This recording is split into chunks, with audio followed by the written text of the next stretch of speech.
କୁହ କଳା ଶାନ୍ତେ ପ୍ରଭୁ ଅଛ କେ ମତେ ସୁଖ ଦୁଃଖ ପଦେ କୁହ ହେ କଳା। ଆଜିର ଏହି ବ୍ଲକ ସ୍ତରୀୟ ମହେନ୍ଦ୍ର ତନୟା ମହୋତ୍ସବରେ ଆମର ସ୍ଥାନୀୟ କଳାକାରମାନଙ୍କୁ ନେଇକି ଏହି ଉତ୍ସବ କାର୍ଯ୍ୟକ୍ରମ କରିବା ଯୋଗୁଁ ବହୁତ ଖୁସି ଅଛନ୍ତି ଆମ ଅଞ୍ଚଳର କଳାକାରମାନେ।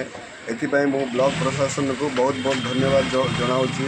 ଏପରି ଯଦି ଆଗରୁ ହୋଇଥାନ୍ତା ଆମର କଳାକାରମାନେ ବହୁତ ଉତ୍ସାହିତ ହୋଇକି ଆଉ କିଛି ବେଶୀ ପ୍ରଦର୍ଶନ କରିକି ଆଗାମୀ ଦିନରେ ରାଜ୍ୟ ସ୍ତରକୁ ମଧ୍ୟ ଯାଇଥାନ୍ତେ।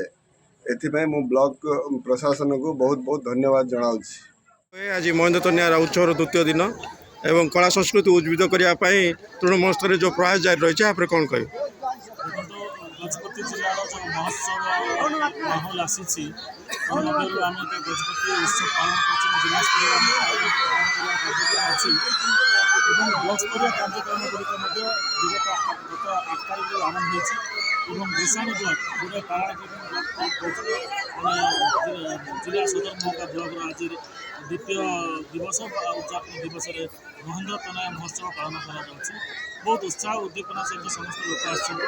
ଆପଣ ଦେଖିବେ ସୁନ୍ଦର ବହୁତ ଲୋକାଲ ଗ୍ରୁପ୍ ଯେଉଁଟା କହିବେ ନିଜର ଅଞ୍ଚଳର ପିଲା ନିଜର ଅଞ୍ଚଳର କଳା ସଂସ୍କୃତିକୁ ବଜାୟ ରଖିବା ପାଇଁ ବହୁତ ଛାତ୍ରଛାତ୍ରୀ ବି ଏତେ ପ୍ରେରିତ ଅଛନ୍ତି। ତାଙ୍କର କଳା ପ୍ରଦର୍ଶନ କରୁଛନ୍ତି। ଆମେ ଦେଖିବି ଆଶ୍ଚର୍ଯ୍ୟ ହେଉଛନ୍ତି ଏତେ ସୁନ୍ଦର କଳା ନୈପୁଣ୍ୟତା ଭରିଯାଇଛି ଏବଂ ସେମାନେ ପରଫର୍ମାନ୍ସ ଦେଉଛନ୍ତି। ଏବଂ ଏଠି ସବୁ କୃଷି କ୍ଷେତ୍ରରେ ହୁଅନ୍ତୁ ବା ବିଭିନ୍ନ କ୍ଷେତ୍ରରେ ଯେଉଁମାନେ ପାରଦର୍ଶିତା ଲାଭ କରିଛନ୍ତି ତାକୁ ସମ୍ମାନିତ କରି ଲୋକମାନେ ଉତ୍ସାହିତ କରୁଛନ୍ତି।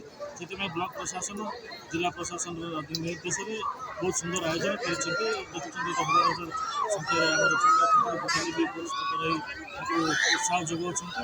ଏଇଭଳିଆ କାର୍ଯ୍ୟକ୍ରମ ଆମର ଆଗାମୀ 5 ଦିନ ଚାଲିବ ଏବଂ ଗଜପତି ଉତ୍ସବ 18ରୁ 22 ତାରିଖ ମଧ୍ୟରେ ଜିଲ୍ଲା ସଦର ମହକୁମାରେ ପାଳନ କରାଯାଏ। ସେଥିରେ ବି ବହୁତ କାର୍ଯ୍ୟକ୍ରମ ରହିଛି।